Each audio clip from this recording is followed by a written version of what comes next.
Johan Gickel. Comme je vous ai dit, Johan Gickel, vous êtes sociologue, mais vous êtes à un titre un peu particulier, vous êtes maître de conférence en sciences de gestion, spécialiste de marketing à l'université Paris-Saclay. Et peut-être que à la fin de l'intervention, on vous posera peut-être une question sur le terme marketing, parce que j'ai entendu marketing social. Pour moi, c'était pas deux mots qui pouvaient aller ensemble, mais peut-être vous allez les faire aller ensemble. En tout cas, vous avez eu la chance de rencontrer Howard Becker. Peut-être que c'est lui où vous aviez déjà cette envie d'être sociologue. Vous l'avez rencontré, il est décédé en 2023. Tout le monde sait que c'est un des plus grands sociologues américains et certainement un des plus grands sociologues au monde. Il a commencé ses travaux sur la déviance et je devrais dire les déviances.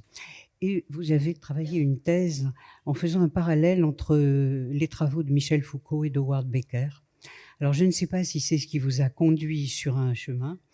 Le chemin pourrait regarder un peu du côté précisément des déviances, et parce que vous avez travaillé sur l'écart entre l'opinion publique et les jeunes. Effectivement, je pense que c'est très enseignant et ça va l'être sur notre sujet. Vous avez fait aussi des travaux sur l'usage de speed dans les fêtes électro. Vous êtes un sociologue qui fait de la recherche avec les jeunes et pas sur les jeunes.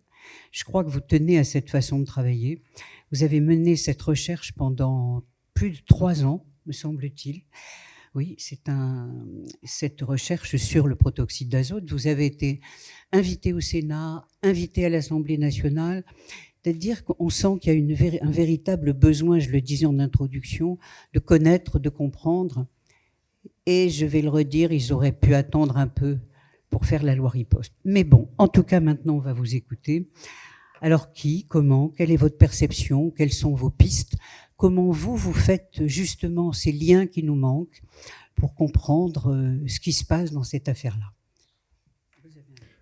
Merci beaucoup pour cette présentation, Madame la directrice. Bonjour à toutes et à tous. J'ai presque envie de vous poser la question de savoir si vous allez bien. On m'a dit qu'à Toulouse, il faisait bon vivre. Visiblement, il fait aussi chaud. Donc, n'hésitez pas à vous hydrater. H2O et non pas N2O, c'est pas la même chose. Merci pour votre invitation. Je remercie également toute l'équipe du pôle prévention des addictions pour l'organisation.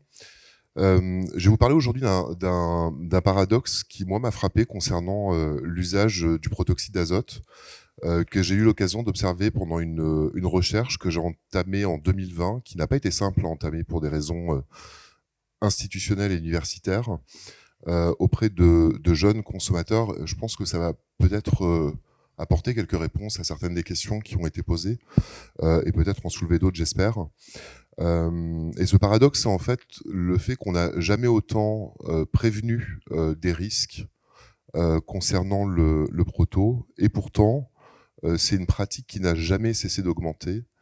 À titre d'exemple, on est passé de 47 cas en 2019 à 255 cas de complications en 2020, et nous en sommes à 522 en 2024. Alors, je pourrais vous donner d'autres chiffres. Il y a à peu près 25% des jeunes de 15-25 qui disent aujourd'hui avoir consommé du protoxyde d'azote en 2024. Il y a 6% des lycéens qui ont expérimenté le protoxyde d'azote en 2024. C'est le 3e psychoactif le plus consommé chez les 15-25, après le cannabis et le poppers, hors alcool. Et on recense pour l'année entre 2019 et 2020 plus 191% de cas d'intoxication. Alors, je n'ai pas le chiffre actualisé parce qu'il n'a pas été réactualisé, celui-ci, mais ça donne quand même une idée de l'importance du phénomène. Alors, la consommation de protoxyde d'azote chez les jeunes, elle continue à progresser malgré les campagnes, malgré la législation, et encore la dernière qui est en navette et qui devrait passer a priori, mais aussi malgré la médiatisation. Et ce paradoxe, il est intéressant parce qu'il nous dit quelque chose de beaucoup plus profond, à mon avis. Il nous dit que le problème n'est peut-être pas là où on pense, Alors la question que je me suis posée, elle est simple, en tout cas en apparence, c'est pourquoi est-ce que tous ces dispositifs ne fonctionnent pas? Malgré les préventions, malgré les lois, malgré les interdictions successives, cette pratique de consommation récréative du protoxyde d'azote, elle ne cesse de croître. Alors avant de proposer des voies de réflexion concernant ces interrogations, je voudrais me présenter beaucoup moins bien que ce que vous avez fait, je tiens à le dire. Donc je suis maître de conférence à l'Université d'Évry, Paris-Saclay, et depuis près de 20 ans maintenant, j'étudie la normalité. J'ai jamais su vraiment si c'était la normalité ou l'anormalité. Sur mon papier, le A est entre parenthèses, donc c'est assez pratique à lire. J'étudie cette question de la norme et de la normalité sous le prisme des pratiques à risque juvéniles. J'ai étudié notamment le binge drinking, la consommation de speed dans le cadre des festivals et notamment la technoparade. Ici le proto. Et en 2020, j'ai commencé à m'intéresser à l'usage récréatif du proto. Alors, peu de gens en parlaient à ce moment-là. Dans mon université, on m'a très clairement dit qu'il ne fallait surtout pas que je m'y intéresse, et pour des raisons assez évidentes, puisque la fac de médecine et la fac de pharma étaient de gros consommateurs.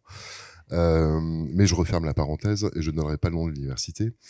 Et en 2020, il s'agissait d'un épiphénomène qui était relativement isolé, plutôt sur le nord de la France d'ailleurs.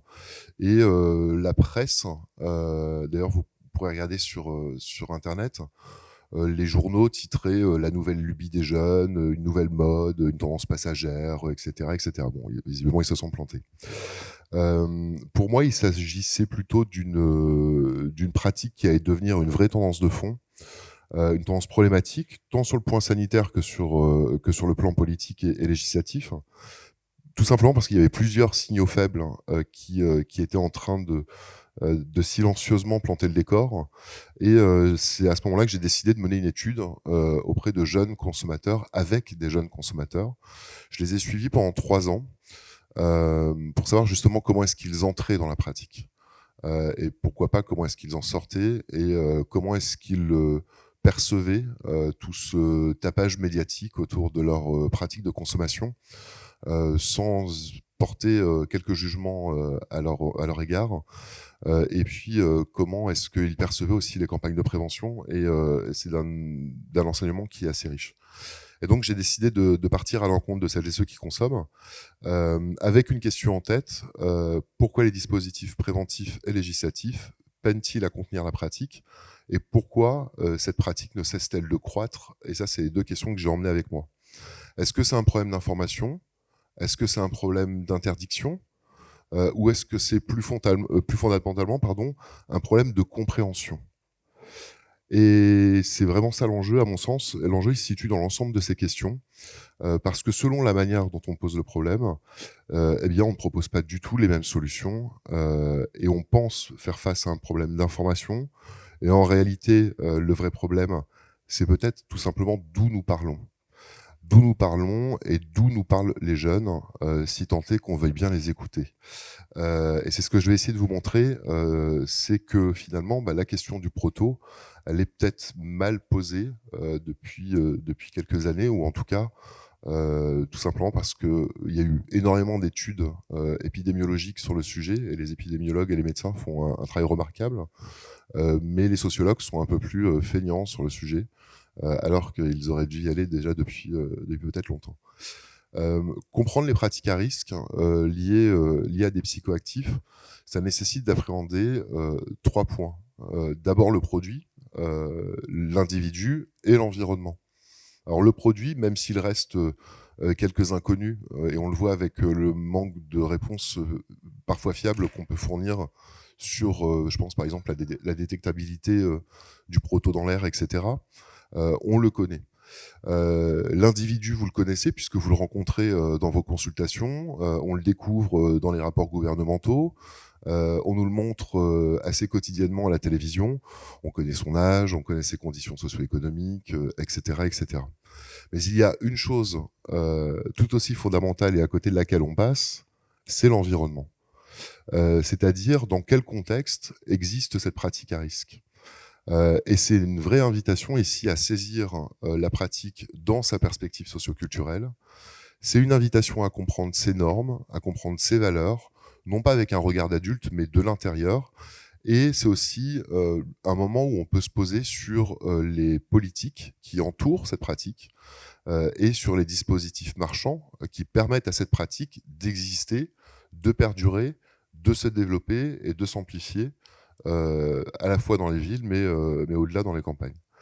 Et je partage en ça quelques points communs avec le professeur Olivenstein, qui est bien connu d'ailleurs de l'association Clémence Isor. Voici donc le plan de la discussion que je vous propose. J'ai pas de vérité, je viens juste avec une vision des choses. D'abord, je voudrais qu'on pose une réflexion sur d'où parlons-nous et de quoi parlons-nous surtout, et de qui peut-être parlons-nous, mais ça ce sera le deuxième point. Je vous présenterai ensuite les résultats de ma recherche, mais rassurez-vous, sans discours pompeux, et parce qu'on sait l'être en sociologie. Et puis ensuite un regard critique sur les campagnes de prévention. Alors d'abord, qu'est-ce que le proto? Comme mes collègues l'ont dit, c'est un usage tout d'abord. Enfin, c'est d'abord un usage médical qui est bien connu depuis 1844. Et il est bien connu des professionnels de santé. À cette différence, c'est qu'il est oxygéné dans le milieu médical et il n'est pas dans les bonbonnes que l'on achète par exemple sur Amazon. On le connaît bien dans l'usage alimentaire puisqu'il va servir de propulseur au gaz chantilly. C'est d'ailleurs ce qui nous séduit parce que c'est ce qui lui donne ce petit goût un peu sucré, bon, même s'il y a un peu de sucre ajouté. Et à l'origine, il est vendu dans le commerce dans les cartouches de 8 grammes. Aujourd'hui, et encore ce matin en venant, puisque c'était la fête de la musique hier soir, et certains ont bien ri, notamment en déclenchant des capsules, des bonbonnes allant jusqu'à 4,5 kg, donc on est très très loin des 8 grammes. Et puis, il bascule ce protoxyde d'azote à partir de 1844, il va basculer du monde médical dans l'usage récréatif pour ses effets euphorisants. Et on va notamment le trouver dans les fêtes bourgeoises, les foires et les salons. Par exemple, à la foire de Paris, il y avait des stands où on pouvait inhaler du gaz, alors non pas avec des ballons, mais au masque, pour l'équivalent d'un sou. On y revenait parce que c'était plutôt sympa.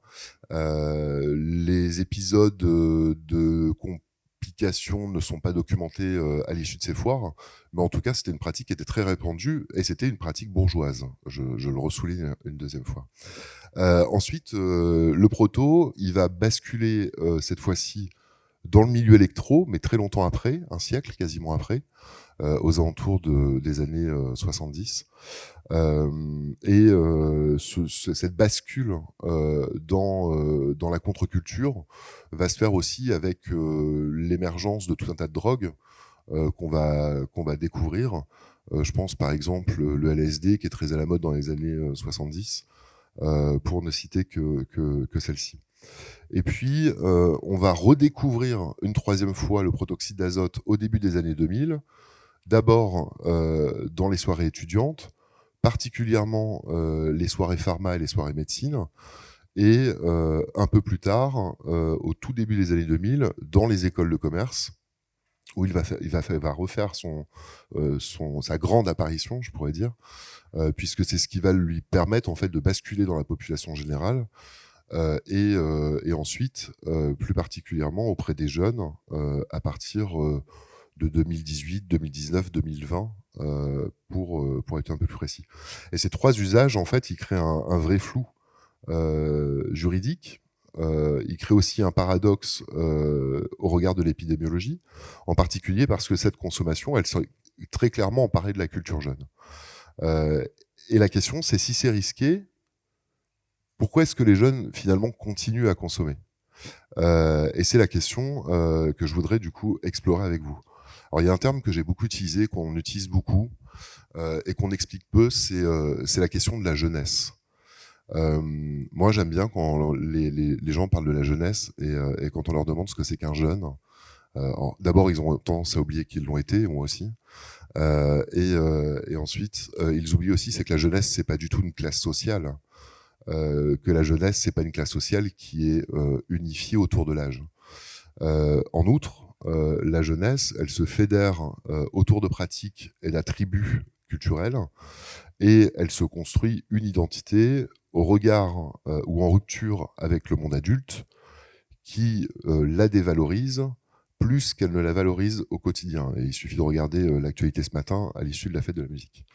Et ce regard, finalement, elle l'amène à se constituer un groupe à soi, en soi, autonome, en rupture, qui va être en capacité de produire ses propres valeurs, sa propre identité culturelle, etc. Et elle va créer ses propres rites. Et la consommation de protoxyde en est un parmi d'autres. Et finalement, cette culture jeune, c'est quoi ? C'est une sorte d'expérimentation collective qui vise, diront certains, à combler le vide des rites institutionnels. Et tous ces éléments, finalement, ils m'amènent à parler de la culture jeune et de la jeunesse plutôt comme un espace commun, culturel et transitoire, qui serait finalement marqué par le refus du monde adulte.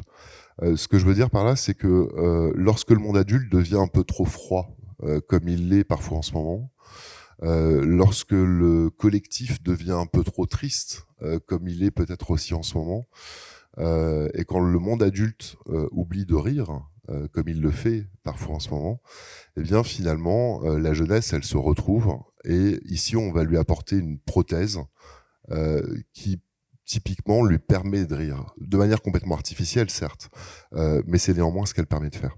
Bon, on va essayer d'aller un peu plus loin. Cette culture jeune, en fait, elle a une grande particularité, c'est qu'elle fonctionne à partir d'un modèle de ressemblance. C'est-à-dire que ce qui l'anime, et c'est ce qui fait aussi d'ailleurs que les pratiques à risque se propagent très vite dans cette culture, c'est que son moteur, c'est l'imitation. Je vais imiter les autres pour pouvoir appartenir et me sentir appartenir à cette culture jeune. Alors, vous me direz, du coup, il manque un peu un ingrédient dans mon histoire parce que même, en tout cas, le proto en est un, mais je pense qu'on peut prendre un peu plus de hauteur. Et ici, la question de la hauteur qu'on va prendre, c'est finalement, maintenant qu'on sait ce que c'est que la culture jeune, si on monte juste d'un cran, il n'y a pas besoin de monter beaucoup, on peut parler de la culture de consommation. Cette culture de consommation, c'est pas un terme qu'on utilise énormément en France, mais qui est très utilisé aux États-Unis et notamment en Amérique du Nord. Mais la question, c'est de savoir finalement d'où est-ce qu'ils consomment et pourquoi est-ce qu'ils consomment. Et cette idée de culture de consommation, elle est importante. Avant, on parlait de société de consommation. Mais la société de consommation, c'est quelque chose qui est très révolu. Pourquoi ? Parce que parler de culture de consommation ou de société de consommation, ça ne dit pas du tout la même chose. Quand on parle de société de consommation, ça veut dire qu'avant, on travaillait pour pouvoir consommer.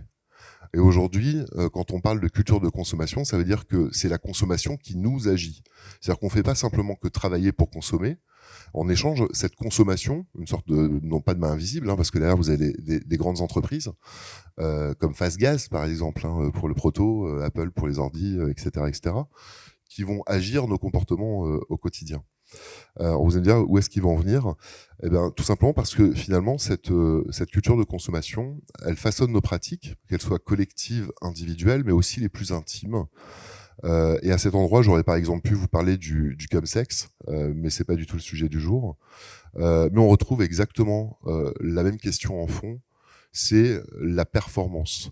C'est le dépassement de soi, c'est le dépassement des limites à laquelle cette culture de consommation nous invite particulièrement tous au quotidien, mais à laquelle elle invite tout particulièrement les jeunes sur les réseaux sociaux, dans la musique qu'ils écoutent, dans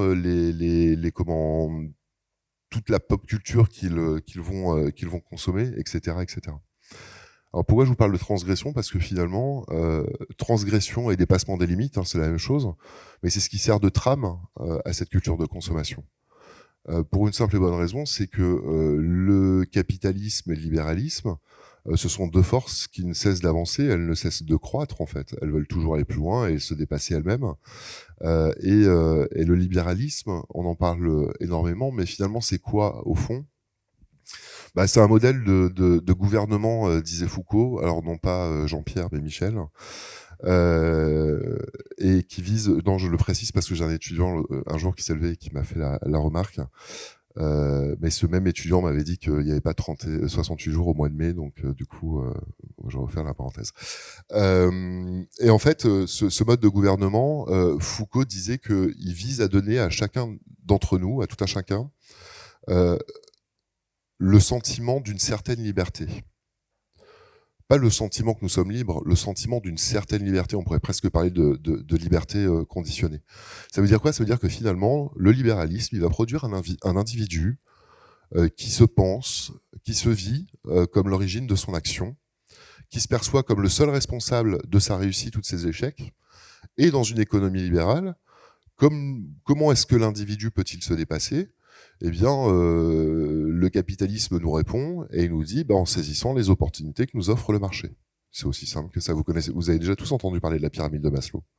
Ouais. Bon, c'est Nesbrouf ce truc. Faut la ranger au placard. La pyramide de Maslow, c'est un quiproquo qui est énorme. Qui a déjà lu le bouquin de Maslow? Il est en vente à la Fnac. Ok, mais tout le monde connaît la pyramide de Maslow. Maslow n'a jamais parlé de pyramide. Il n'a jamais parlé de besoin. Ça commence à faire beaucoup. Et cette pyramide de Maslow, elle est inventée en 1940 aux États-Unis par un économiste, journaliste, économiste et manager américain qui voulait juste stimuler son équipe de vente en leur expliquant que s'il commençait en bas de l'échelle, d'ailleurs la première représentation de la théorie de Maslow, c'est pas une pyramide, hein, c'est un escalier. Vous avez un premier étage, vous avez un bonhomme blanc qui sort de l'école avec sa petite valise, etc. Il a un deuxième étage, il est en train de dîner tout seul à sa table. Troisième étage, il a une femme, 2 enfants, un garçon, une fille, et bien évidemment c'est un couple blanc parce qu'à cette époque-là, les États-Unis, c'est l'Amérique puritaine. Et puis ensuite, dernier étage, le gars plante le drapeau américain en haut de l'escalier. Donc en fait, cette pyramide au départ, qui n'est qu'un escalier, elle représente l'American Way of Life. Hein. Et l'American Way of Life, ça dit quoi? Ça dit saisis les opportunités que t'offre le marché et tu verras que tu arriveras à gravir chacun de ces étages les uns après les autres. Finalement, c'est un peu ce que nous dit ici cette situation actuelle, c'est que dans une économie libérale, comment est-ce que je vais pouvoir me dépasser en tant qu'individu? Comment est-ce que je vais pouvoir me surpasser? Eh bien, finalement, en saisissant ces opportunités. Vivre des expériences plutôt que des épreuves, éprouver le positif plutôt que le négatif et l'interdit, voilà finalement l'agenda de cette culture de consommation. Et voilà ce à quoi elle nous invite collectivement, individuellement et intimement aussi. Et en 68, certains écrivaient sur les murs, il est interdit d'interdire. Et aujourd'hui, les marques et donc la culture de consommation, elles prônent le just do it. Et ça revient exactement à la même chose. Parce que les injonctions publicitaires, que l'on parle de just do it, que l'on parle de think different, ou venez comme vous êtes pour McDo, elles érigent la liberté en excès. Elles érigent en liberté l'excès et le danger. Et elles nous disent finalement que l'interdit, c'est quelque chose qui est complètement mortifère et que la limite, c'est une faiblesse. Mais par contre, que l'excès, le dépassement, la déviance, l'autodéviation, eh bien, ce sont des vertus. Alors finalement, quand un jeune il a un ballon, il transgresse pas grand-chose. Il saisit une opportunité qui lui est offerte par Amazon d'acheter une bonbonne et qui va sans doute d'ailleurs, qu'il aura sans doute d'ailleurs vu sur Snapchat, ou alors il aura peut-être commandé un dealer sur Snapchat qui en plus va lui proposer un kit bonbonne, ballon, plus vitamine B12, on ne sait pas trop ce qu'il y a dedans, mais il aura son kit, et finalement il n'a fait que saisir les opportunités que lui offre le marché. Il obéit à la culture de consommation qui lui dit de profiter de ces opportunités. Et finalement, le proto, c'est un moyen de faire cette expérience. Un moyen de faire quoi? De rire ensemble, par opposition au monde adulte, et en adéquation avec les valeurs de la culture de consommation et ceux de la culture jeune. Voilà finalement dans quel contexte est-ce que nous pouvons situer la consommation récréative de proto. Et rappeler ce cadre, ça me semble important, et surtout ça permet de sortir aussi des discours qui ont tendance à travestir la jeunesse avec le costume d'un individu qui serait profondément pathologique, qui aurait en lui un manque évident de contrôle de soi, ou un déficit d'intégration des normes, comme on l'entend souvent. Et à mon avis, c'est une vision qui est un peu simpliste du réel. Et donc, c'est avec ce cadre que je suis parti à la rencontre des jeunes consommateurs. Je vous ai toujours pas parlé de proto pour l'instant. Et donc, c'est avec ce cadre que je suis parti à la rencontre des jeunes consommateurs en 2020, où j'ai mené une ethnographie. Contrairement aux autres ethnographies que j'ai pu mener, dans celle-ci, je n'ai pas consommé de proto. Quand je disais que je faisais de la recherche avec, d'habitude, je fais vraiment de la recherche avec. Jusqu'au boutisme, parce que j'aime bien savoir de quoi je parle. Là, je vous avouerai que, ayant quelques amis psychiatres, maintenant addictologues et d'autres, ils m'ont dit si tu pouvais juste éviter, ça pourrait être sympa. Donc, je ne l'ai pas fait. Mais l'idée ici, c'était quand même de comprendre la pratique de l'intérieur, et pas seulement à travers le regard des institutions. Et finalement, j'ai passé donc 3 années avec au départ une cohorte de 60 jeunes avec qui je suis allé en soirée, avec qui on a été discuter, on s'est mis autour d'une table, etc., etc. Finalement, mon échantillon s'est réduit. J'en ai gardé une vingtaine à l'issue de ces 3 années. Et sur la dernière année, j'ai mené des entretiens en profondeur avec ces jeunes garçons et ces jeunes filles. Et l'idée, c'était vraiment de laisser au vestiaire à la fois la morale et le paternalisme des campagnes de prévention pour essayer de mieux comprendre. Et donc, voici mes conclusions. Alors, premier résultat, d'abord, c'est que les jeunes, en fait, ils connaissent très bien les risques, contrairement à ce qu'on peut voir ou lire un peu partout. Certes, ils n'utilisent pas le même vocabulaire que nous, mais ils savent très bien ce qu'ils risquent. Et ils savent que l'usage du proto peut être dangereux. Dès la première consommation, et encore une fois, même s'ils ne nomment pas tous les risques. Et en même temps, s'il n'y avait pas de risque, ce serait quoi l'intérêt de cette pratique quand on est jeune? Il n'y en aurait aucun. C'est une pratique à risque, et ils le savent, et c'est comme ça d'ailleurs qu'ils la définissent. Donc le problème finalement, c'est pas un déficit d'information. Deuxième point, c'est que les jeunes perçoivent les campagnes de prévention comme très caricaturales, et tout simplement comme ne s'adressant pas du tout à eux. Et ça, c'est un point qui est vraiment important parce que ça veut dire que qu'on parle, nous en tant qu'experts, en tant que professionnels, en tant que scientifiques, politiques, éducateurs, parents, c'est-à-dire en tant qu'adultes finalement, on leur parle sans être entendus parce qu'on parle pas du bon endroit en fait, parce qu'ils ne sont tout simplement pas à la même place que nous et on oublie ce point important. Donc finalement, vous l'aurez compris, on informe des gens qui savent déjà, avec des messages auxquels ils n'adhèrent pas du tout, tout simplement parce qu'ils ne leur parlent pas. Donc le problème n'est pas un déficit d'information, c'est plutôt un déficit d'adhésion. Et en arrière-plan, la question qui se pose, c'est que savons-nous véritablement de cette pratique ? Bien, pour comprendre la pratique elle-même, il faut une nouvelle fois un peu changer de regard, parce que le protoxyde d'azote, c'est pas seulement une consommation problématique ou une consommation à risque, c'est un peu réducteur. C'est plutôt ce que j'appellerais une expérience limite à la suite de Foucault. Une expérience limite, c'est quoi ? C'est une manière en fait de tester ses limites, de s'éprouver vivant, de voir les autres s'éprouver vivant, et finalement de vivre quelque chose de beaucoup plus intense que la promesse que nous fait l'ordinaire. C'est ce que les anthropologues appelaient les conduites ordaliques, et c'est conduite ordalique, en fait, on va aller quasiment jusqu'à la mort. Vous avez peut-être entendu dans l'actualité il y a quelques jours cette jeune fille qui a sauté on l'a plutôt poussée pour faire un saut élastique. Alors, j'ai trouvé ça terrible comme histoire, parce qu'en plus c'est filmé maintenant avec les téléphones portables, etc. Mais cette jeune fille, si elle saute à l'élastique, elle le fait parce que c'est le danger qui est enivrant. Alors j'allais dire la chute est mortelle, oui, c'est le cas de le dire, mais la fin est tragique. Mais ceux qui sautent en parachute, ceux qui sautent à l'élastique, ceux qui consomment savent très bien quels sont les risques qu'ils encourent. Parfois il faut leur rappeler un peu, mais en tout cas ils le savent. Et c'est ça en fait qu'on appelle des expériences limites. Les expériences limites, c'est des expériences que l'on va faire intimement. On est les seuls à pouvoir ressentir ce qu'on a vécu. Vous savez, c'est un peu comme quand on fait un grand 8 dans une foire. C'est exactement la même chose. C'est une expérience limite. À cette seule différence, c'est qu'a priori, celui qui a construit l'attraction, il sait jusqu'où il peut nous emmener. Donc on est dans une expérience limite conditionnée, organisée, etc. Ce qui n'est pas le cas avec les drogues, et les psychoactifs de manière plus générale, puisque personne n'est là pour nous encadrer. Et du coup, ça rejoint un peu la question que vous posiez tout à l'heure. Alors cette pratique, en fait, elle repose sur trois piliers. D'abord, c'est une pratique collective. La pratique récréative de consommation de protoxyde, c'est une pratique collective. Il n'y a aucun jeune qui commence à consommer du proto tout seul. Il finit peut-être par consommer tout seul, mais il ne commence jamais seul.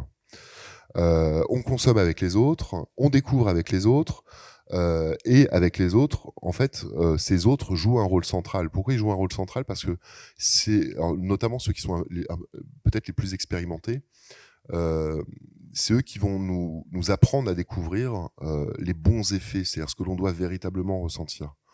C'est ce que Becker disait avec le cannabis.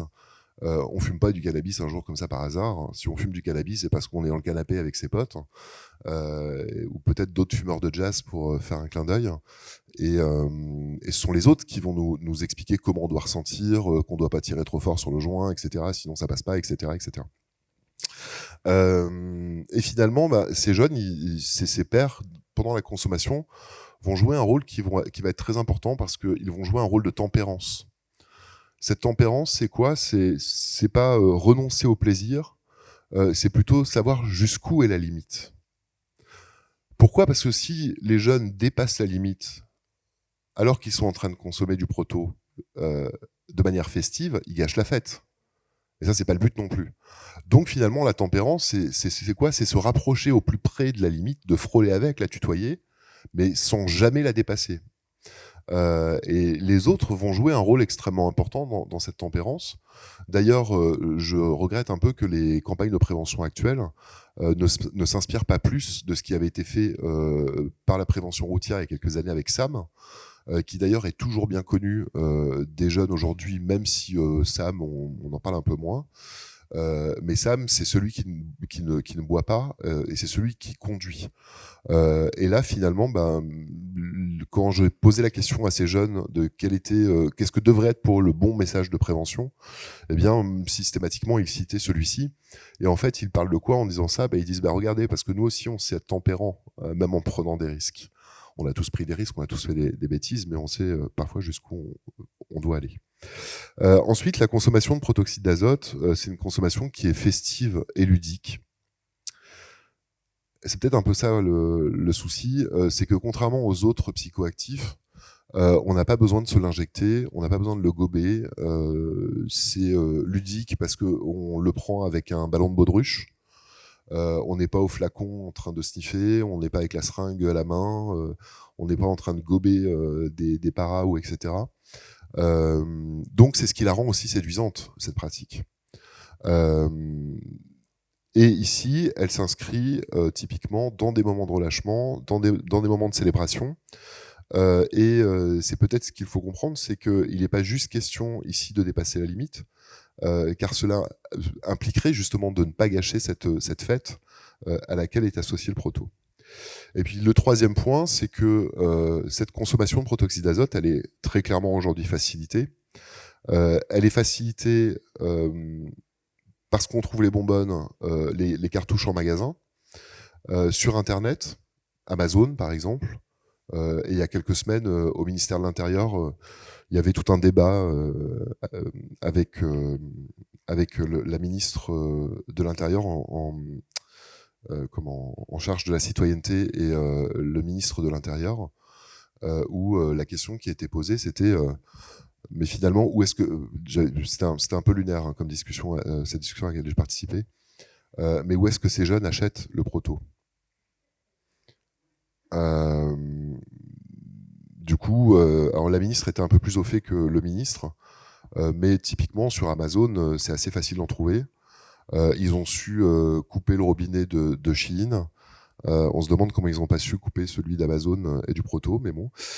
Sur Snapchat, on va trouver énormément de revendeurs, et ces revendeurs, généralement, vont avoir plutôt une démarche qui va être de proposer du pack et de la livraison à domicile. C'est-à-dire, en gros, tu m'achètes une bonbonne, et comme tu es plutôt sympa, que c'est la première fois que tu viens me voir, je vais te donner 1 gramme, par exemple, de 3, 1 gramme de C, etc. Et tu reviens me voir, tu me dis si ça te plaît, et puis la prochaine fois, on trouvera un autre arrangement. Sur TikTok, c'est un peu différent, parce que sur TikTok, on n'achète pas véritablement. Mais par contre, on va trouver énormément de combines pour pouvoir accéder beaucoup plus facilement aux produits, sans se faire griller, en gros, hein. C'est-à-dire que les jeunes se donnent les bons tutos pour pas se faire cramer par les parents, pas se faire cramer par les voisins, pas se faire cramer par le postier, et que tout ça, j'allais dire, passe comme une lettre à la poste. Avec tous ces éléments, ça veut dire quoi? Ça veut dire que, en fait, c'est pas la consommation de proto, c'est pas du tout une pratique qui est irrationnelle.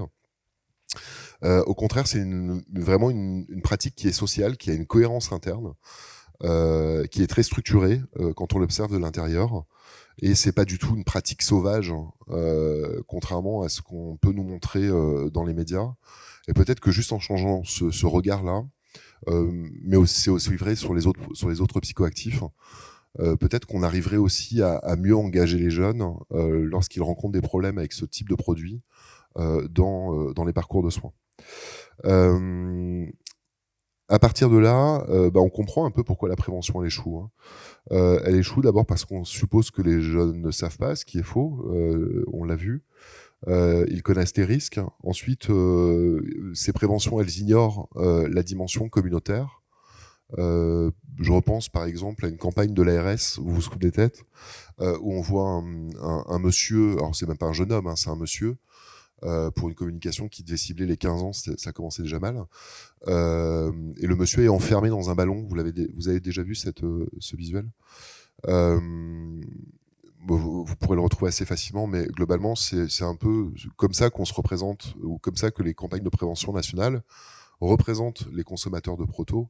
Mais encore une fois, ils les représentent comme individuels, et problématiques et pathologiques, alors qu'en fait, ces gamins, au départ, ils sont venus faire la fête.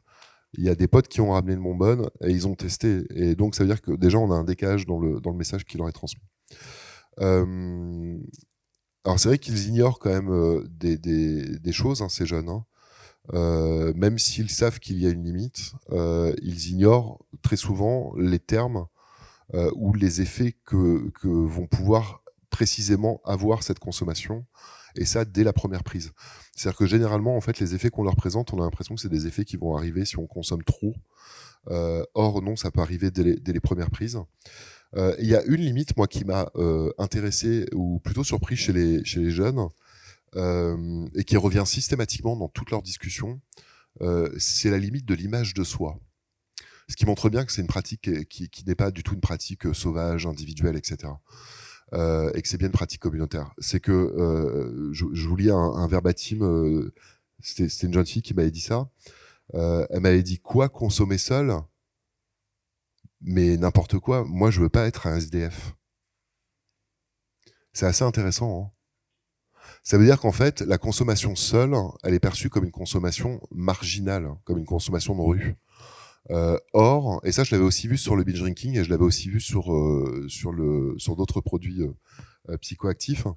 Ça veut dire qu'en fait, l'image de soi, elle est devenue tellement importante dans cette culture jeune que les gamins ne voudraient surtout pas la mettre en danger. C'est la première chose qu'ils ne voudraient surtout pas mettre en danger.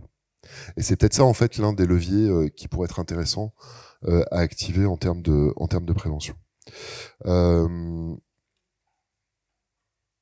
Ben voilà, j'ai un peu fait le tour. Presque. Je sais pas, il me reste combien de temps? Je vois pas le... Ah ouais, non, c'est presque la fin, hein. Oui, c'est vrai. Bref, du coup, en résumé, moi, je pense qu'on essaie de corriger un comportement sans comprendre vraiment pourquoi il est devenu désirable, qu'est-ce qui le rend désirable, et peut-être que plus on va dévaloriser ce comportement, peut-être justement qu'à l'inverse, on va le rendre encore plus désirable que ce qu'il n'est déjà. Et c'est peut-être un peu les limites de la loi Riposte, c'est que finalement, en interdisant ce produit, il va faire comme tous les autres, il va basculer dans un monde parallèle sur lequel on n'aura plus la main, et du coup, les jeunes vont nous échapper d'une manière ou d'une autre. Et je pense que sur ces questions-là, on en discutait au déjeuner. Sur ces questions-là, on devrait très clairement s'inspirer de pays, par exemple, comme le Portugal, qui sont très très en avance sur ces questions de consommation de psychoactifs et de prise en charge. Alors, je pense que beaucoup d'entre vous le voient sur le terrain. C'est que finalement, plus on cherche à contrôler ces pratiques, plus elles se déplacent, plus elles se transforment. Et parfois, elles s'enfoncent dans l'automatique. Alors, il faut être clair sur un point, c'est que ces pratiques, elles ne disparaîtront pas. Nous ne supprimerons pas ces expériences limites. En revanche, nous pouvons faire 3 choses. Les sécuriser, réduire les dommages et empêcher leur exploitation marchande. Et ce changement de posture, il est essentiel parce que il permet de passer d'une logique de contrôle paternaliste profondément rejetée par la culture jeune à une logique d'accompagnement. Et peut-être ici, si on prend ce point de départ, alors on aurait plusieurs leviers à activer. D'abord, on pourrait activer le collectif en s'appuyant sur les pairs pour valoriser ce principe de tempérance, c'est-à-dire la capacité des jeunes à ne pas dépasser la limite. Et parce que ce collectif joue déjà un rôle de régulation, la question n'est peut-être pas de créer une régulation supplémentaire, mais plutôt de s'appuyer sur celle qui existe déjà. Le deuxième levier, ce serait de co-construire avec les jeunes et avec leur code, leur format, leur langage, les campagnes de prévention. Tout à l'heure, vous présentiez la campagne de Protocide avec ces jeux vidéo. J'ai eu la chance et le plaisir de pouvoir guider en fait une classe d'étudiants d'un lycée lillois dans la construction de cette campagne. Et elle fonctionne très très bien sur le territoire des Hauts-de-France. Et ce sont les étudiants qui l'ont construit pour leur père. Et puis enfin, agir sur l'environnement et notamment sur les plateformes et les circuits d'accès. Autrement dit, la prévention, elle doit pas être simplement informative, mais elle doit être aussi sociale. Alors si je devais résumer mon propos en une phrase, le problème, c'est pas tellement que les jeunes ne connaissent pas les risques, c'est que nous ne comprenons pas ce que cette pratique représente pour eux. Et au fond, la question, c'est peut-être pas seulement ce que les jeunes doivent changer, mais aussi peut-être ce que nous devons changer dans notre manière de les comprendre et de les accompagner. Et je vous remercie pour votre attention.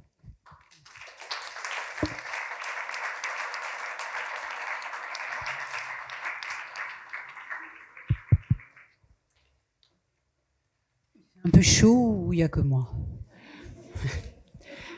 Est-ce que vous avez des questions dans la salle, direct?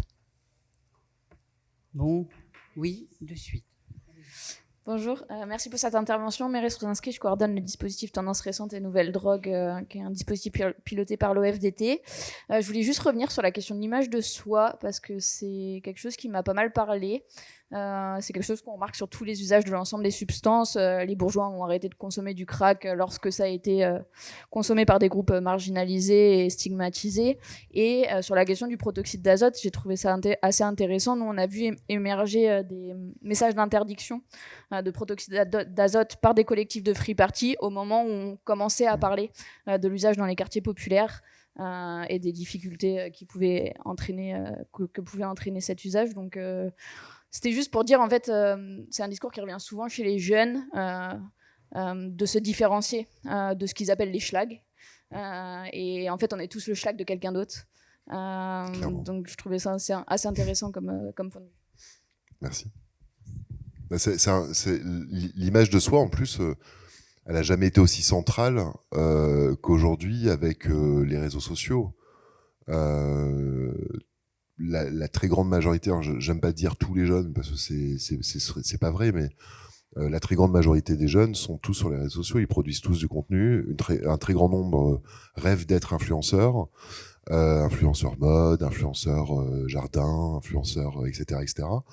Ça veut dire que leur image, très clairement, c'est ce qui compte le plus pour eux. Et ça paraît tout à fait légitime d'ailleurs. Mais peut-être à un niveau en fait que l'on ne mesure même pas.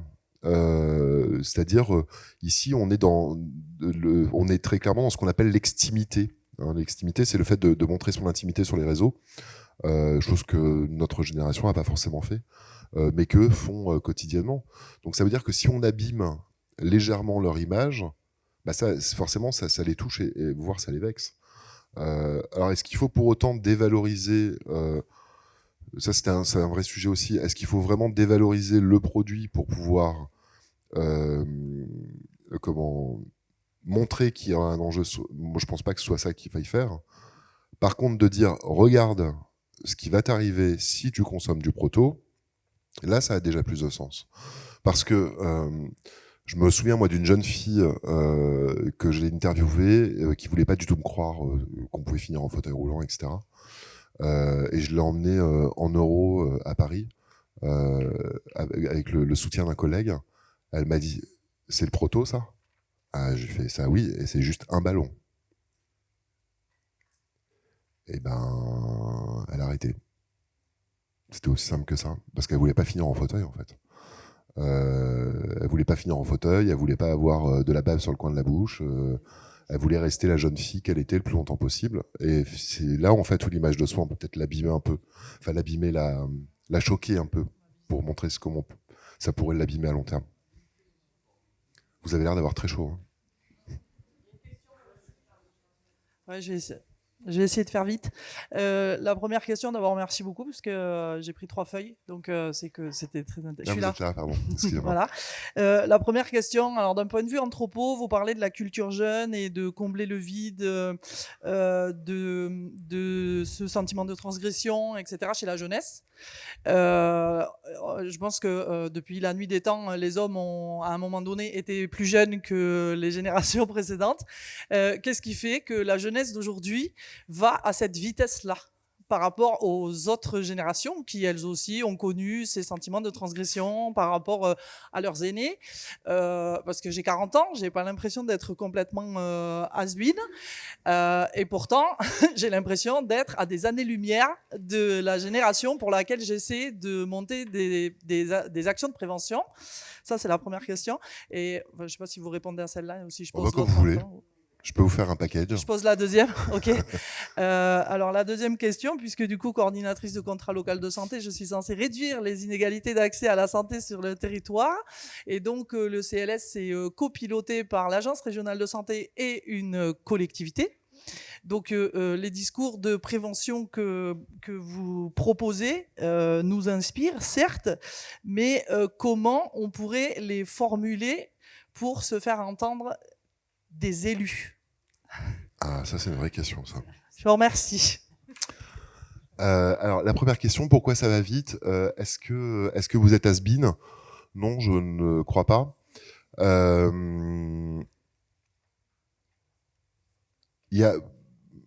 allez voir, la réponse elle est assez simple. Il y a 10 ans, une boutique de fringues, vous aviez 3 collections par an.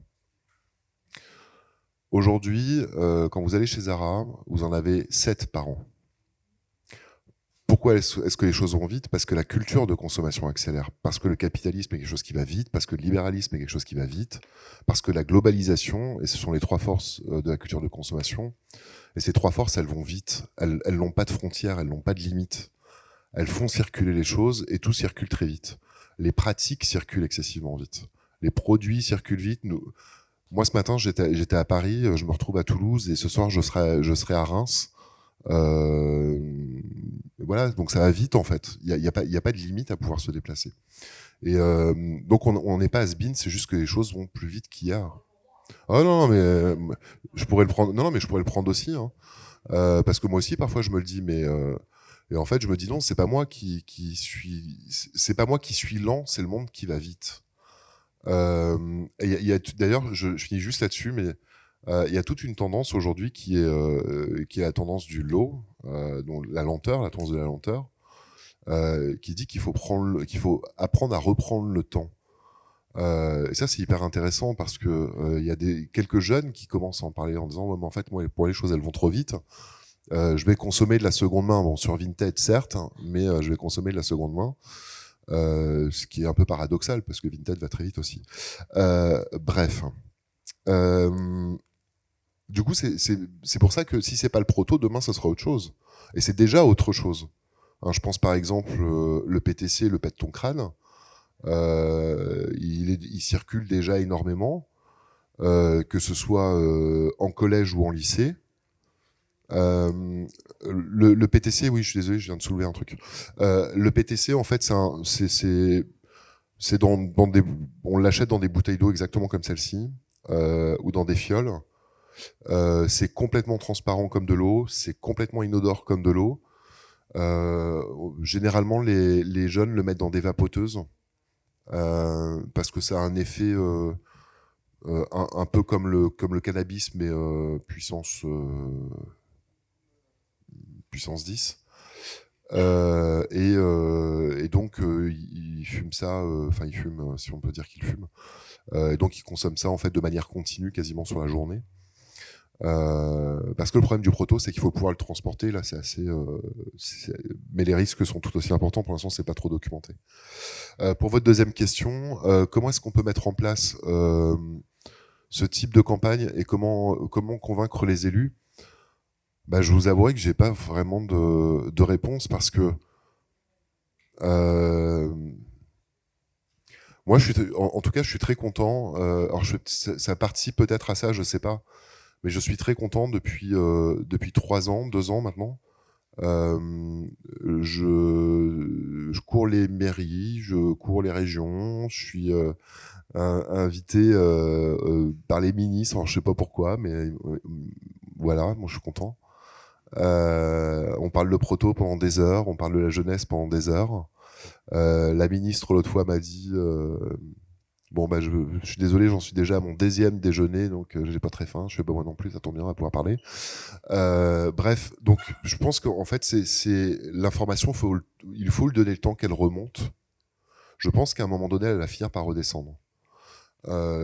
J'espère assez rapidement. Mais en tout cas, moi, je l'observe.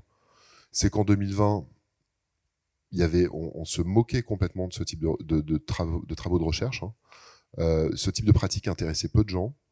Il a quand même fallu attendre 2026, fait quand même un petit bout de temps, pour que enfin l'Assemblée nationale, les ministères, le Sénat la semaine dernière, et puis le 8 juillet, la prochaine, invitent, questionnent les chercheurs, leur posent des questions. On est quand même sur un temps très très long. Hein. Ah là, pour le coup, c'est très très slow. Là, c'est très très slow. Ouais. Nous sommes d'accord. Mais le temps des ministères n'est pas le temps de la ville.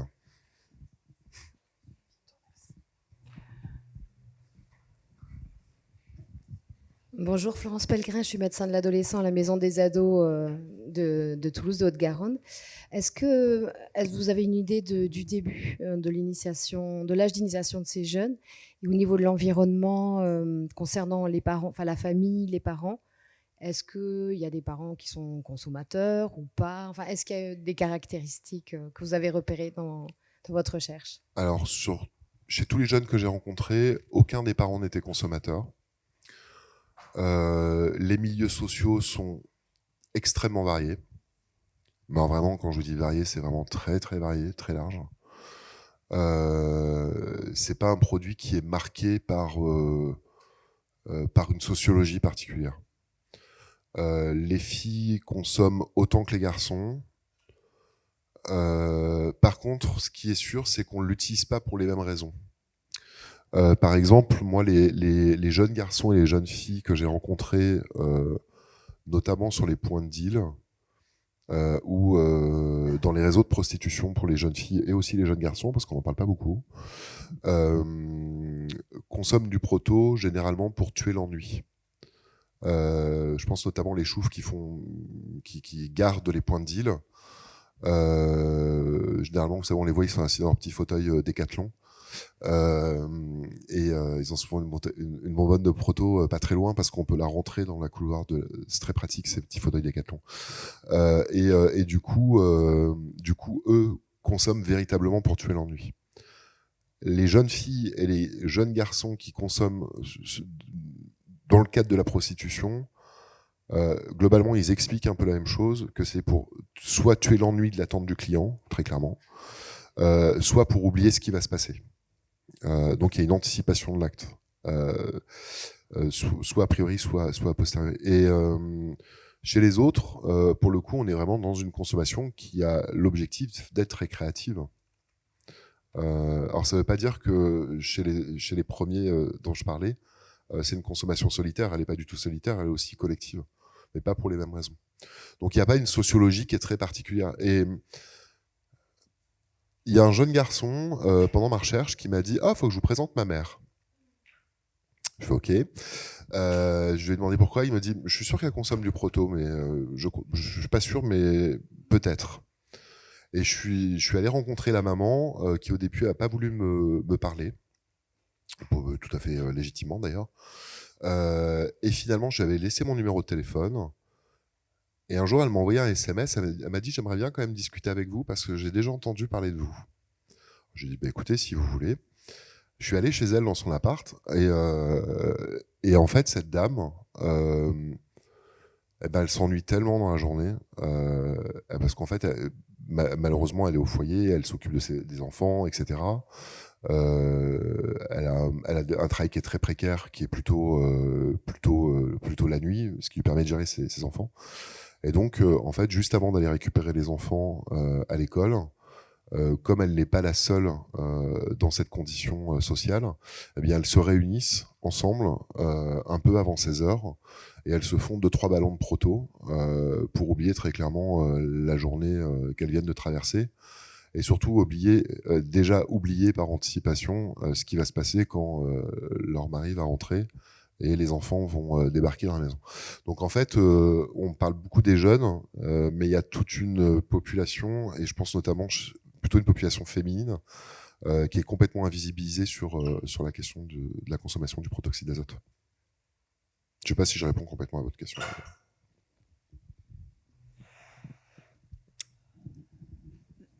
Il y a d'autres questions ? Oui. Bonjour, Amandine Gomo, éducatrice PJJ. Je vous remercie pour votre intervention. Vous venez de répondre un petit peu à ma question. Moi, on n'a pas beaucoup évoqué en fait la santé mentale des jeunes et je trouve qu'il y a du lien quand même à faire avec parce qu'on parle beaucoup d'une génération qui va vite, les réseaux sociaux, certes, mais il y a aussi le versant santé mentale où les dernières études quand même montrent qu'il y a un vrai mal-être chez les jeunes, qu'il y a un mal-être en plus de plus en plus précoce chez ces jeunes-là et le post-Covid a aussi multiplié ces études, ont montré quand même que 2020, ça a eu un impact aussi chez nos jeunes aujourd'hui qui ont 15-16 ans. Est-ce que vous, dans votre étude, vous avez pu faire du lien avec ça, avec le côté un peu palliatif du protoxyde, du fait, voilà, là vous parlez de l'ennui chez beaucoup de consommateurs, une façon de pallier l'ennui. Est-ce que le mal-être de façon générale, la dépression, etc., et des jeunes qui, parce que l'image de soi, certes, mais au-delà de ça, il y a aussi peut-être une grande souffrance chez ces jeunes-là qui ont du mal à trouver une place dans une société qui peut les malmener, qui peut être aussi... qui a des difficultés à les comprendre, quoi. Oui, et vous avez entièrement raison, mais c'est pour ça que moi, ça me semble important, en fait,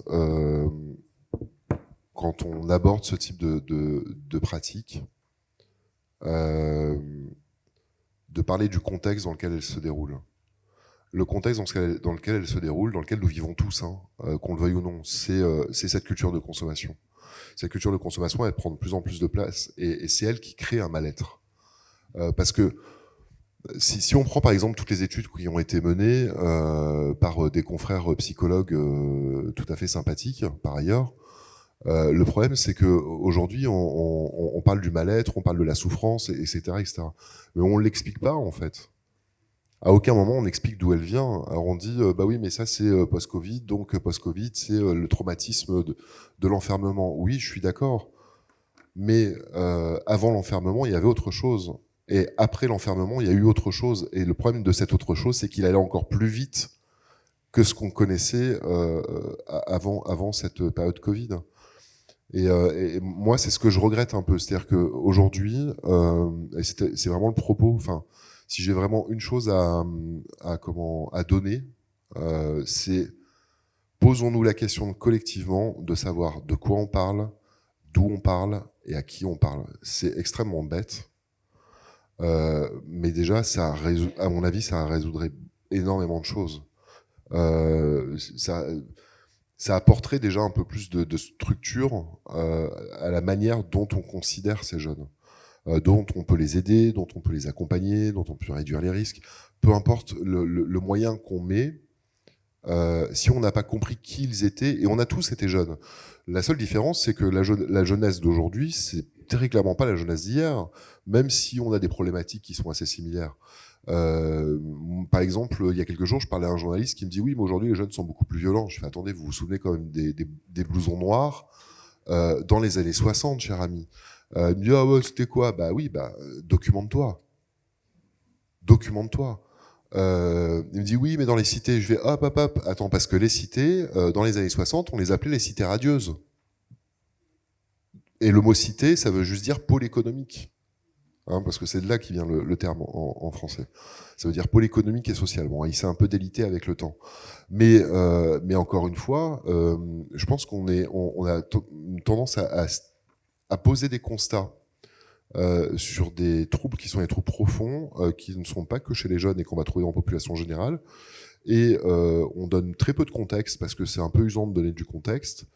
Et du coup, ça fait qu'on va peut-être un peu trop vite à l'essentiel et on passe peut-être à côté des bonnes solutions aussi. En tout cas, moi, c'est mon point de vue et j'essaye de le défendre parce que s'il y a bien une chose que je veux retenir des sociologues qui m'ont précédé, je pense notamment à Howard Baker, c'est vraiment ça, c'est quoi le contexte en fait dans lequel on parle. Si je peux me permettre, par rapport à la question que vous venez de poser, moi, ça m'amène à penser que finalement, quels que soient les usages, on est toujours avec cette histoire d'une part d'usage, d'autre part d'abus, de dépendance et d'addiction.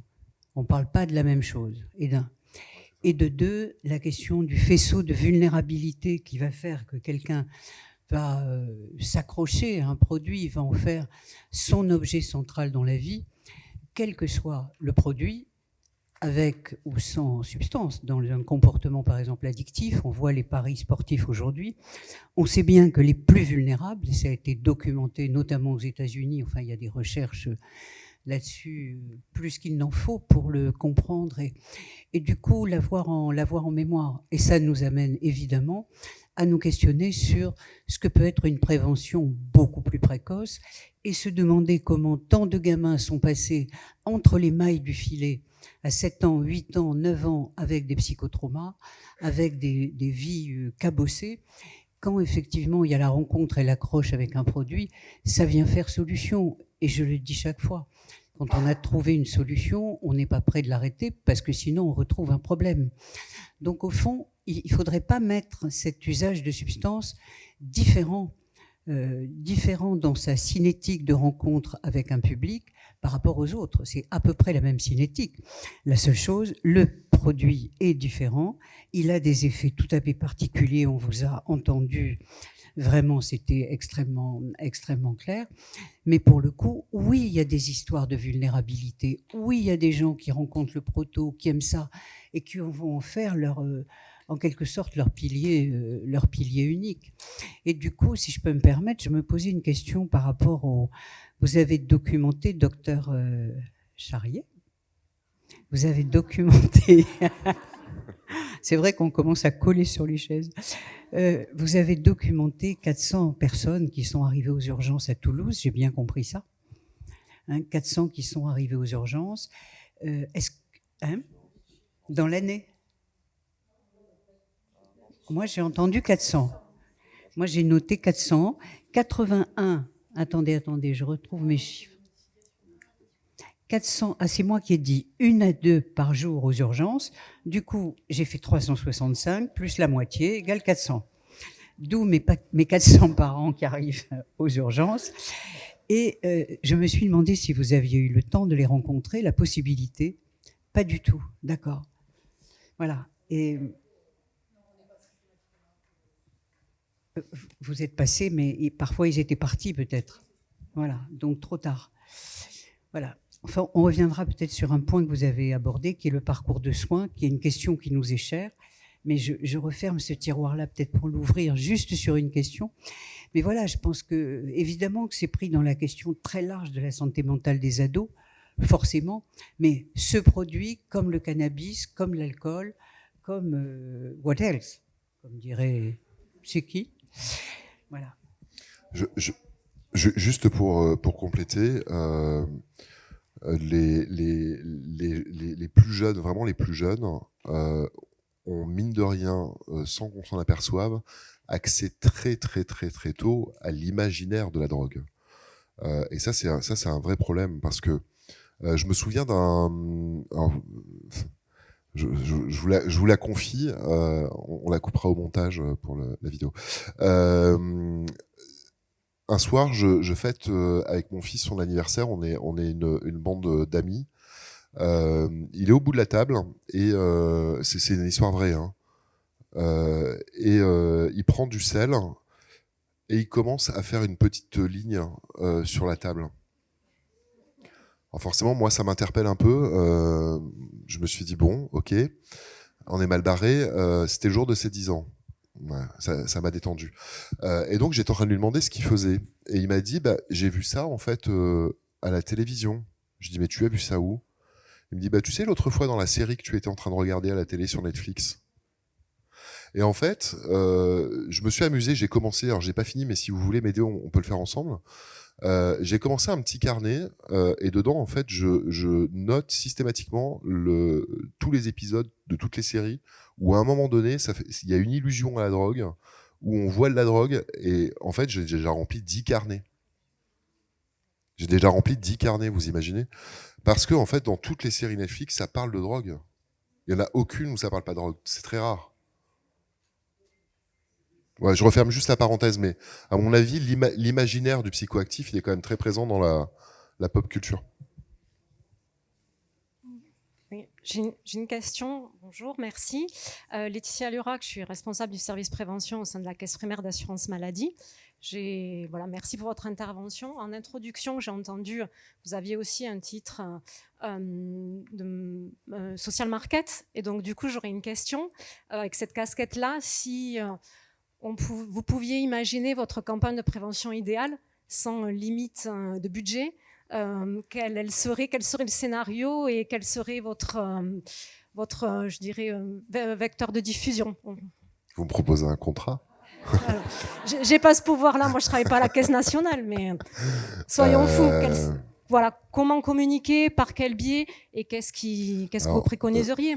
Je vous avouerai que je serais bien embêté pour définir une campagne de communication idéale. Par contre, là où je suis intervenu avec des acteurs publics, c'est de leur dire attention, là je pense qu'à mon avis, si vous faites ça, ça va pas fonctionner. Et après on le teste, on l'éprouve, etc. Pour moi, je pense pas qu'il y ait une campagne idéale, tout simplement parce que tout va dépendre du public à qui on parle. Par exemple, l'autre jour, j'étais en train de discuter avec un médecin et j'adore ce qu'il fait. Il est médecin en centre pénitentiaire. Le protoxyde est extrêmement répandu en milieu pénitentiaire, beaucoup plus qu'on ne le pense d'ailleurs. Et il a voulu sensibiliser les personnes incarcérées au danger du proto. Et moi, j'ai bien aimé ce qu'il a fait parce que quand on a discuté, il m'a dit écoute Johan, je sais pas comment prendre le truc. Je lui dis mais c'est quoi leur point commun en fait? Il me dit je sais pas, ils écoutent tous du rap à longueur de journée. Et je lui dis fais-leur écrire un rap en leur expliquant quels sont les dangers du proto. Et en fait, c'est ce qu'il a fait. Et du coup, là, ils sont en train d'enregistrer. Alors c'est un peu chaotique parce que c'est un milieu fermé, donc c'est pas simple. Mais du coup, ils vont enregistrer leur rap. Alors pour le coup, je serais incapable de juger la qualité musicale de la chose, mais en tout cas, ils vont l'enregistrer et ils comptent le diffuser dans les autres établissements pénitentiaires. Et je pense que chaque public doit rencontrer sa prévention, et j'ai presque envie de dire que chaque public doit faire sa prévention avec les acteurs publics. Je pense qu'il est là en fait le point de réussite.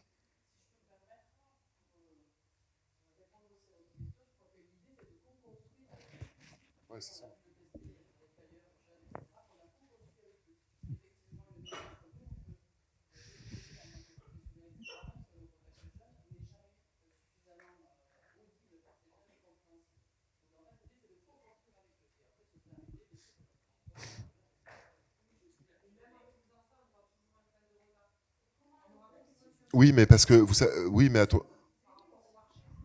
Mais après, il y a deux. Je pense que alors pour le coup, je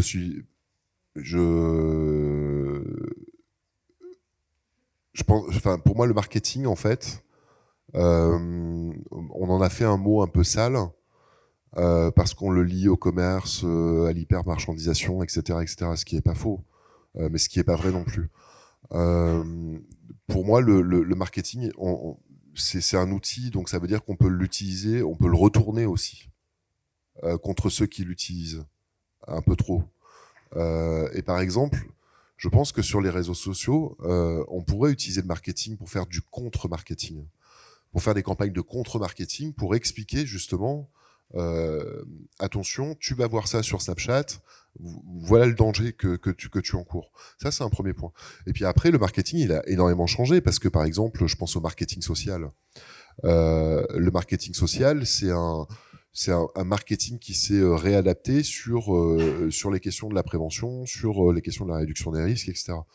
Il y a énormément d'études en marketing. Je pense par exemple dans une revue académique comme la revue Décision Marketing. Et il y a des choses qui sont assez intéressantes qu'il faut creuser. De toute façon, il n'y a pas de bonne recette. Il n'y a pas de bonne recette, ça c'est sûr. Du coup, Aurélie Paris-Laria, je suis éducatrice spécialisée à la Maison des Adolescents. Et moi, je voulais revenir avec vous sur la question des conduites ordaliques notamment. Et effectivement, moi, je suis spécialisée, j'ai toujours travaillé qu'auprès d'adolescents. Je suis là.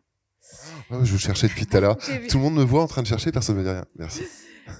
Auprès d'adolescents, et ça fait quand même longtemps que ça me taraude aussi comme question. On a de moins en moins de rites de passage et de passeurs liés à ces rituels aussi.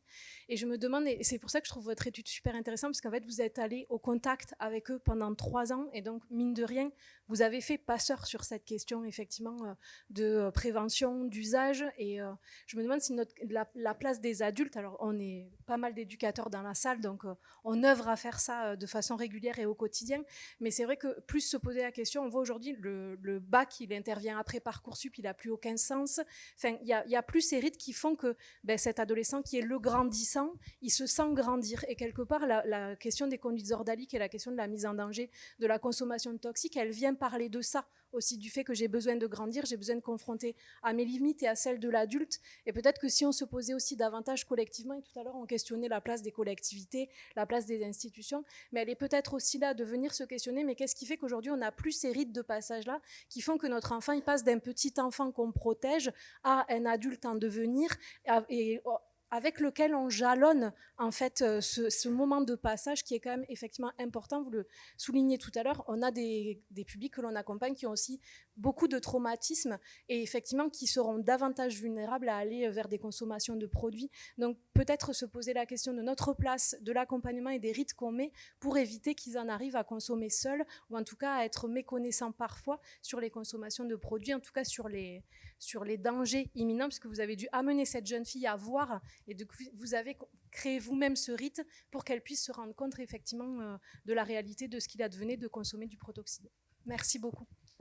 C'est à la fois effectivement les rites de passage institutionnels qui se sont un peu effrités avec le temps.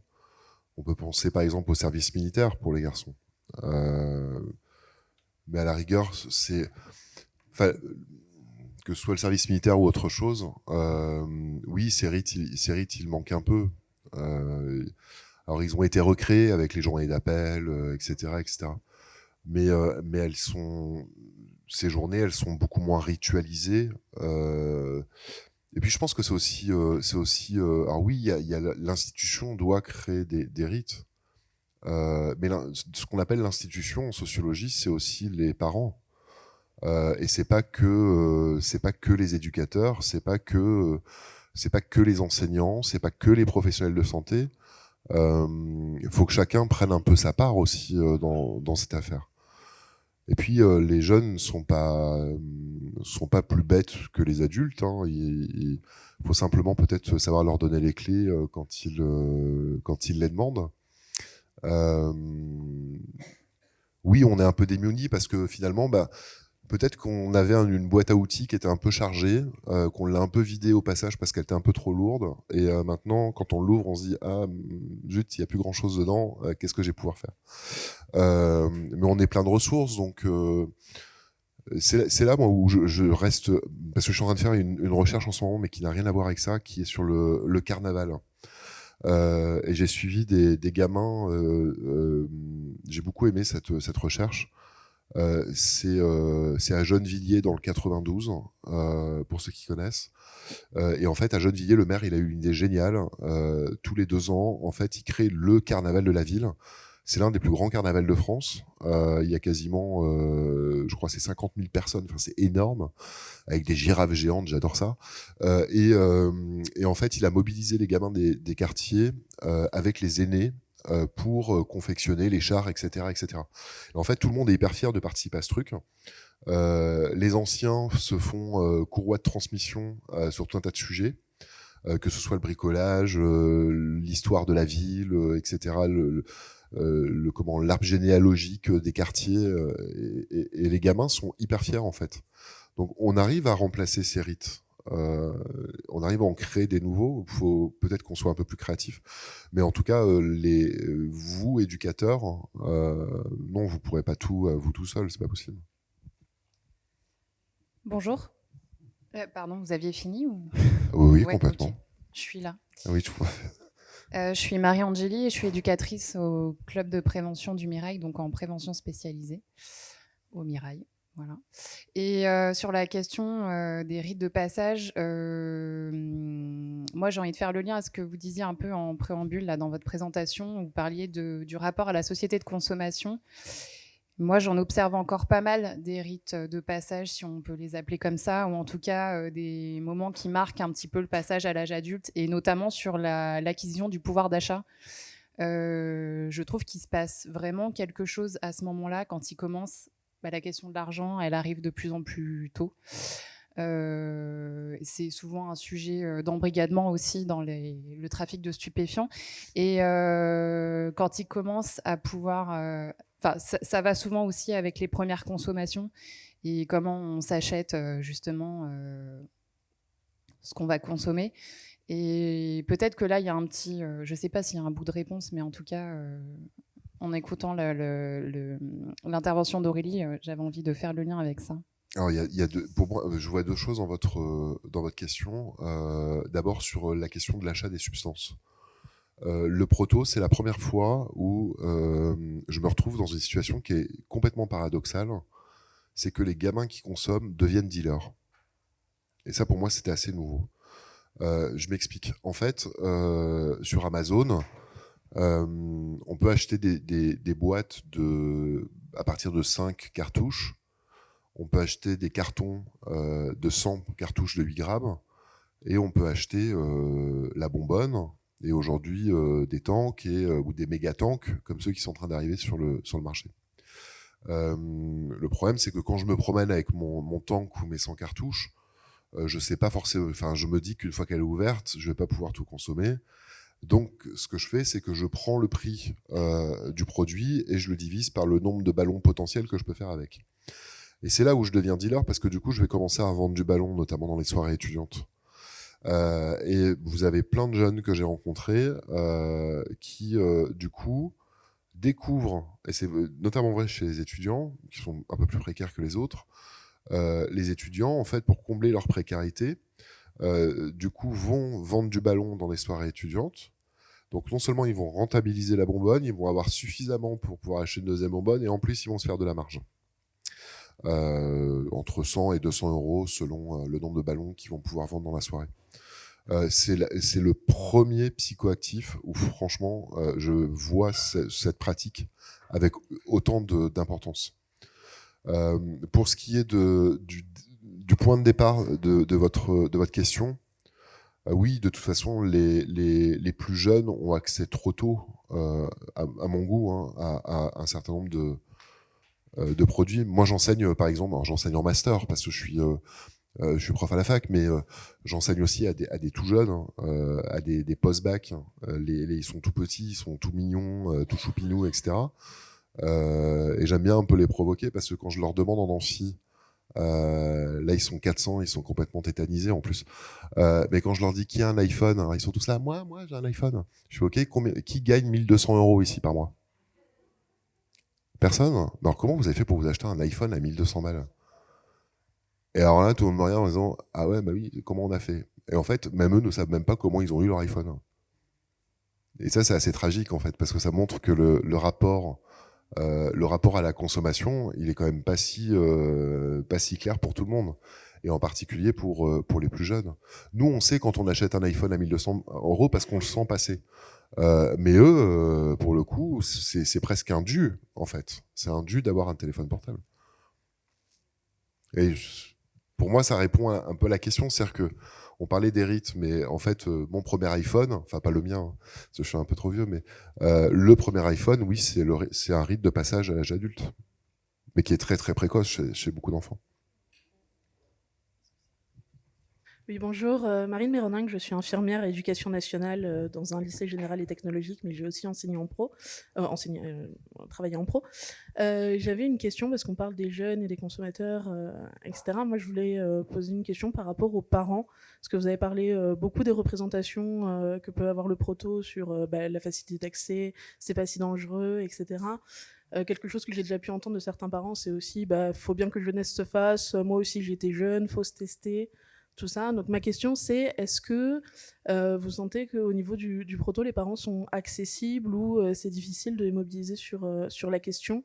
Et si c'est difficile, quelles sont les clés? Vous parliez de l'image de soi pour les consommateurs tout à l'heure, pour les jeunes.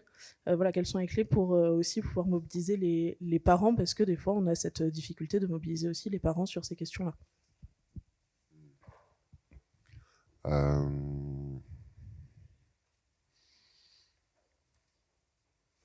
C'est une très très bonne question.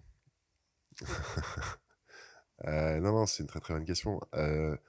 Oui, c'est vrai ouais, c'est des vieilles lunes quand on dit oui, mais il faut que jeunesse se passe, etc. Oui, c'est vrai, il faut que jeunesse se passe. De toute façon, on a tous été jeunes et de toute façon, elle passera.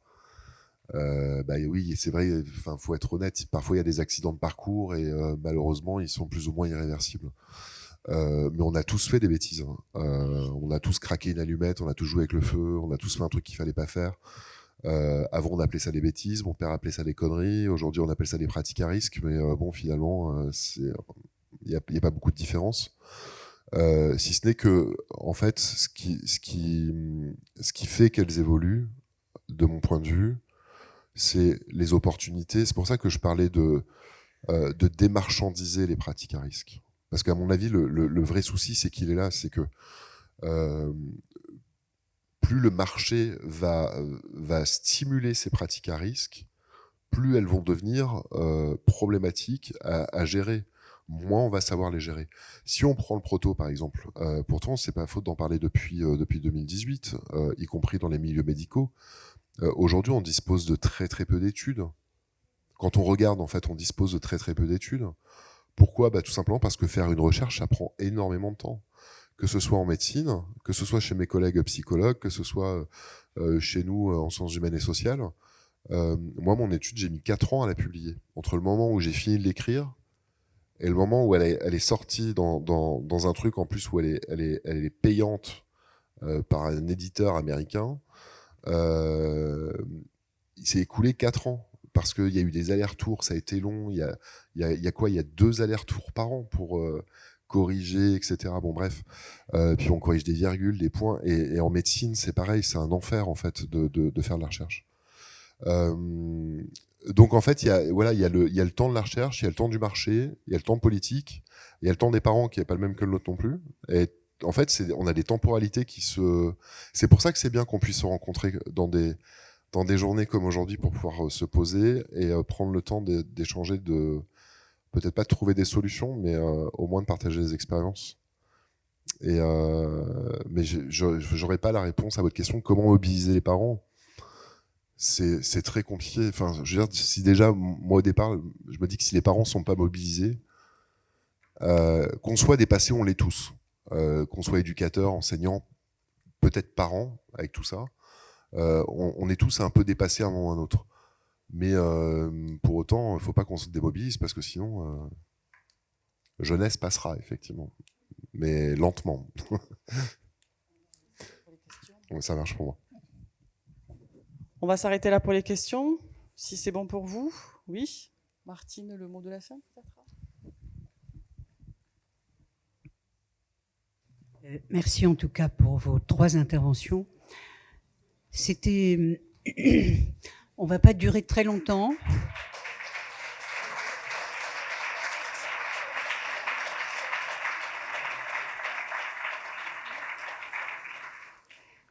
On ne va pas durer très longtemps parce que je pense que chacun a fait tout ce qu'il peut pour rester jusqu'au bout. On a partagé un moment d'intimité très chaude. Voilà, ils sont rares dans l'année. En tout cas, on se souviendra de celui-là. Juste, si vous permettez 2 petites secondes. Moi, il me semble qu'il y a 2-3 messages qu'il faut qu'on garde en mémoire un peu tous collectivement. Le premier que je retiens de votre intervention, Léa Charrier et vous, Virginie Morette, c'est vraiment cette question où vous appelez de vos voeux, je le sens, un parcours de soins cohérent. Vous avez des besoins en termes de réponse, ils ne sont pas satisfaits. On a à y réfléchir vraiment tous ensemble, et ça, j'ai bien envie qu'on le garde en mémoire. Merci en tout cas pour votre travail très précis, très documenté, c'était vraiment bien. Johan Gickel, vous avez fait un travail que je trouve passionnant et presque, j'aurais envie de dire, on vous garde à Toulouse parce que, on a envie de co-construire avec des groupes de jeunes comme on le fait dans les différentes équipes et peut-être d'avoir un guideline sur la cohérence, sachant que ce qu'on retient dans ce que vous avez dit, c'est que l'émetteur est tout aussi important que ce qui va être raconté. Et que les messages avec une estampille institutionnelle, elles peuvent être a priori refusées par les gamins qui ont beaucoup plus d'écoute si c'est leur communauté qui parle. Oui, ça n'empêche que la communauté peut être associative, soutenue par des associations, mais qu'effectivement, le vecteur institutionnel, par définition, c'est le grand adulte, c'est-à-dire celui avec lequel on va s'opposer, alors que les adultes de clubs de prévention, je nous appelle des adultes de proximité. Alors, je ne sais pas si ça vaut quelque chose, mais en tout cas, je sens qu'il faut qu'on s'en mêle. Sur des messages, j'ai retenu 2 choses. La première, évidemment, ils connaissent les risques et ils veulent les risques. Ça, on le sait depuis l'ordalie, on le sait, mais on l'oublie. On l'oublie. Par contre, quand même, une population importante de 15 à 18 ans, mineure, oui, quand même extrêmement vulnérable. Et là, pour le coup, ça n'est pas que nous. Il faut aussi associer nos collègues de l'aide sociale à l'enfance, de la protection judiciaire de la jeunesse, etc.